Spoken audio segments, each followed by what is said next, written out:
Thank you so much, and delighted and honoured to be asked to join you. I'm joining you from just outside London, and very, very excited that this topic about how we create visibility through the creative and advertising industries is happening, and to be part of it. If I could move to my slide deck. So if we can move to the next slide, please. Thank you. Okay, so I'm going to talk about how we use the opportunity to build visibility using our skills in the climate, ecological and social emergency. Next slide, please.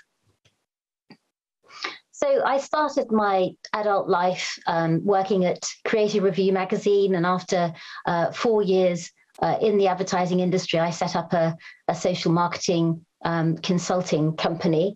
I took myself to Japan with my husband at the time, and I wanted to live like an ethical consumer. It was at the time when many street brands and denim brands were being exposed for sweatshop labor.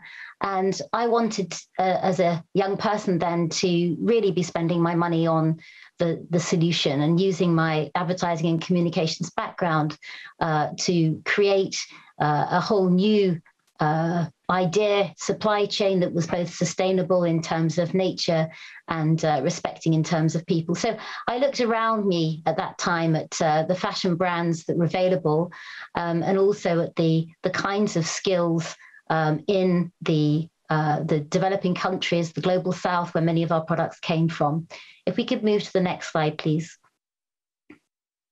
And I think that one thing that struck me was that, you know, the fashion industry, if we look at it now, 10% of greenhouse gas emissions, the second largest polluter after oil, that we have a huge opportunity, actually, if we do fashion well, to create and empower and bring healthy and respectful livelihoods to more than 78% of the people living in the rural south.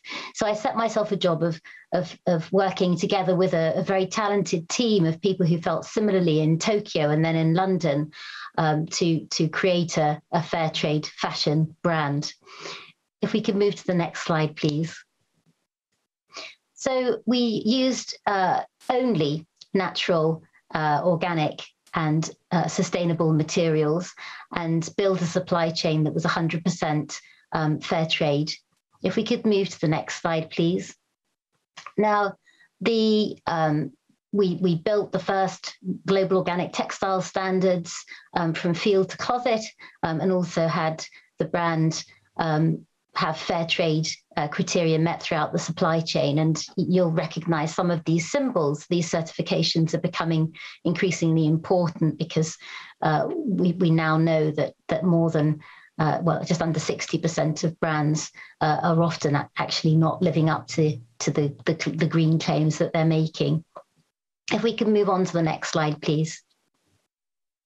So really visiting to understand what fair trade fashion needed to be fairer than meant going and visiting factory workers, seeing them, how they lived in their slums, and understanding first the enormously exploitative and negative impact of conventional trade and how we needed to do it differently. Next slide, please. It was also clear, even 30 years ago, that the environmental pollution and that climate change was taking hold. This slide shows some of the loss of land. If we could move to the next slide, please. So we put together a sustainable supply chain. I was bringing, for example, to the organic cotton fields in India, hand weavers. So, for example, we moved organic cotton onto hand looms in Bangladesh. And in this way, we created a supply chain that was both sustainable and fair trade. If we move to the next slide, please. So organic cotton, well, you know, we know that it's been around for a long time, that it saves 60% of water. It also ensures premiums and fair wages to the farmers. If we move to the next slide. We know that regenerative farming now has become a hugely hot topic in the food industries, as we understand now that it can draw down carbon if we were to switch from conventional agriculture for food production, for example, to regenerative. We could actually draw down the greenhouse gas emissions that we're currently producing today. So the transition is so important. We need to do this for the fashion industry too. Can we move to the next slide, please? So this takes a collaborative approach. There's a lot of storytelling that needs to happen. This can also bring other stakeholders together to really partner for environmental innovation and for social impact. Next slide, please. We know that we have to move away from synthetics because of the microfiber pollution. We now find that there's ocean pollution, even in the most pristine oceans of the Arctic. 73% comes from textile pollution, from synthetic textile pollution. If we move on to the next slide. And we know that if we work with crafts, for example, we can create more livelihoods in rural areas. There is a whole different way of creating product that can actually help to feed and to provide livelihoods in rural communities, to work to promote gender equality at the same time as producing beautiful clothing. If we move to the next slide. So I think we're moving into a time when we recognize that everything needs to be and has always been connected, and bringing the supplier stakeholders into our organizations. Often businesses are building direct partnerships now with people, with the suppliers, not just of tier one, the manufacturer, but also the production of the materials, the raw materials. And in this way, to get a proper representation, to understand what the opportunities are, but also what the obstacles are to creating more climate resilience, but also to reducing pollution and to strengthening the opportunities to build a much more regenerative business model. Next slide, please. So we still have modern day slavery within our supply chains. I think one of the biggest jobs for us as creatives and communicators is to encourage and to really help different clients that we're working with to reinterpret the brief, to communicate throughout the organization and properly embed the principles of change. It's no longer acceptable to be purpose-driven kind of loosely in terms of the ESGs. Many financial organizations, customers and employees are demanding that organizations are truly embedding their principles in their daily operations.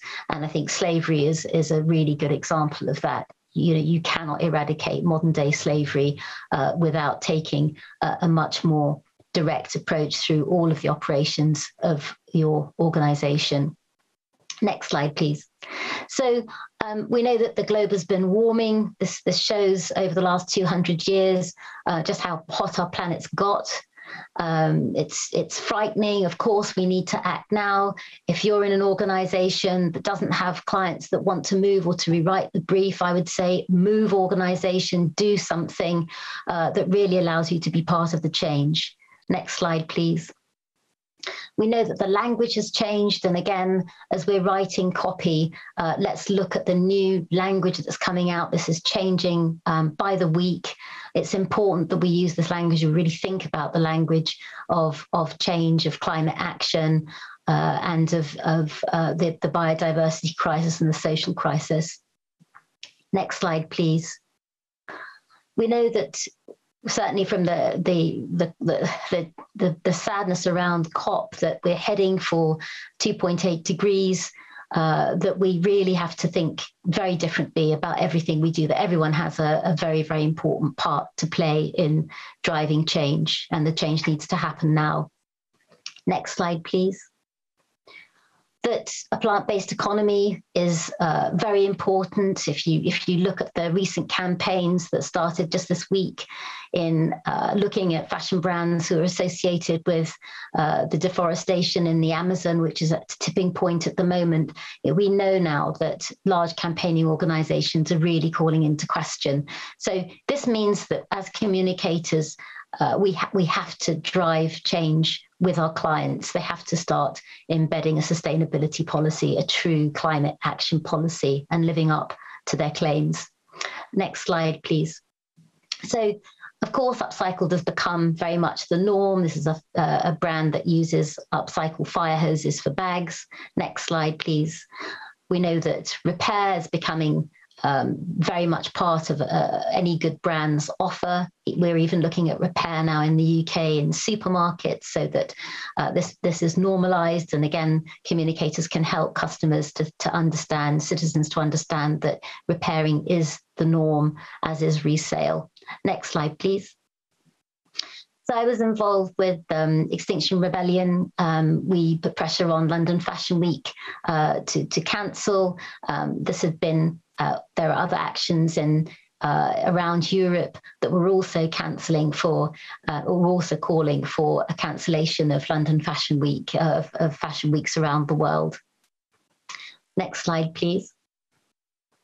We know that even though we have the SDGs, I've been calling for the last 5 years that we should have an 18th SDG, which is about communications PR. And I was so excited in 2019 when finally with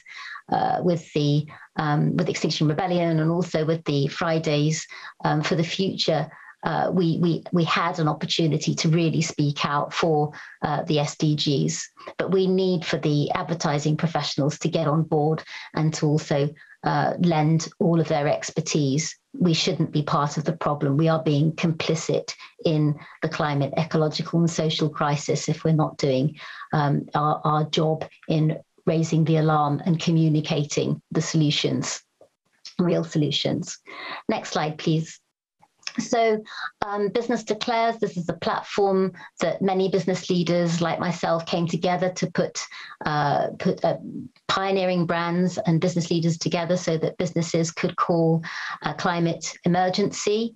So please have a look at the Business Declares website and get involved. Next slide, please. We also look at what needs to change in terms of all operational policies and how we might bring our business operations within planetary boundaries, which I'm sure that you're increasingly familiar with and working with your clients to recognise. This is part of the Donut Economics and Planetary Boundaries graphic. Next slide, please. So we set up as a response really to being part of Extinction Rebellion, we set up Business Declares and many other initiatives, some of which you've heard earlier on today. This is I think an animation, I'm not sure if it plays.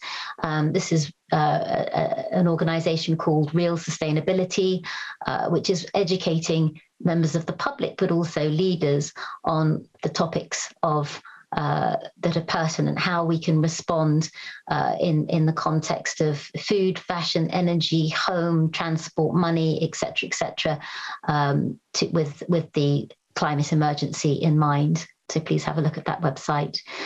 Next slide, please. So, sorry, next slide, please. Beg your pardon. Right, so we've launched, we're launching Fashion Declares, which is a bottom-up movement for everyone in the fashion industry, from buyers, merchandisers, people working in operations and the shop floor, not just the sustainability team and the C-suite, encouraging, as like with Music Declares or Architects Declares, creating a huge movement, but also giving people within the industry the tools and resources to be able to move the discussion and the action forward. There is, if you have a look on the for Fashion Declares, you can sign up to our newsletter. We'll be launching in January. Otherwise, please contact me if you're a fashion company and want to get involved. Thank you. Next slide, please. So the climate emergency, I'm coming from it from a fashion perspective. I think what frightens me is that the fashion industry is totally propped up by the fossil fuel industry. We know that 2/3 of fabrics are synthetics. They are polyester and nylon. They are made as a byproduct of fossil fuels. Next slide, please. We know that we're heading at the moment with the 10% emissions, we're heading towards 25% global greenhouse gas emissions on the current trajectory if fashion continues to grow as it has. Next slide, please. We have to really rein in our use of fossil fuels, and this will mean cutting production. If you look at Earth Logic and much of the science behind the economy of today means cutting back production by between 75% and 95% in order to function and operate within planetary boundaries. Next slide, please. So I think, the challenge clearly with us heading towards nearly 3 degrees above the pre-industrial climate levels, climate temperatures, is something that we cannot afford to continue, with 1 degree costing as much as 1 billion people who would have to be on the move through the displacement created through extreme weather events and through food and water shortages. Next slide, please. So the regenerative future, I loved some of the presentations earlier that were talking about what the vision was for 2030. I think within the fashion industry, and I've been talking to about 100 leaders for a book that I'm writing, which will be published next year, called Regenerative Fashion. But what does do these regenerative pathways look like? How can we transition to net zero by 2030, if not soon after, at the same time as creating a just transition? Because we have 60 million people who currently work in the fashion industry, and we need to find livelihoods. We need to sustain livelihoods for those people. Next slide, please. So this is a short video. I'm not sure if we can play the sound.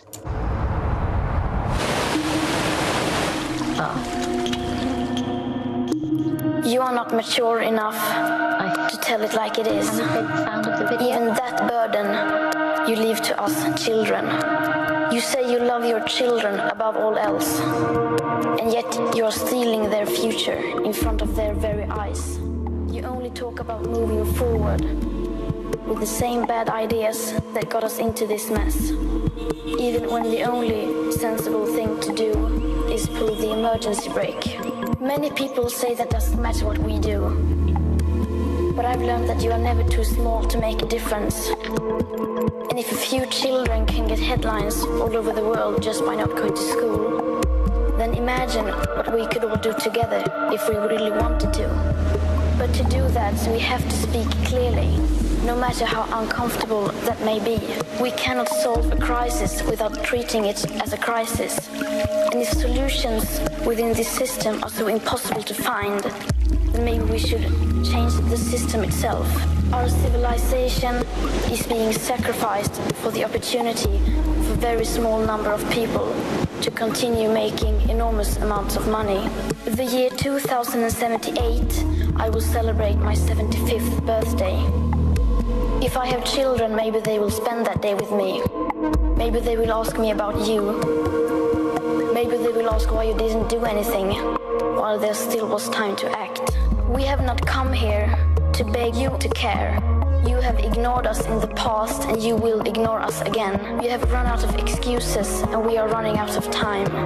We have come here to let you know that change is coming, whether you like it or not.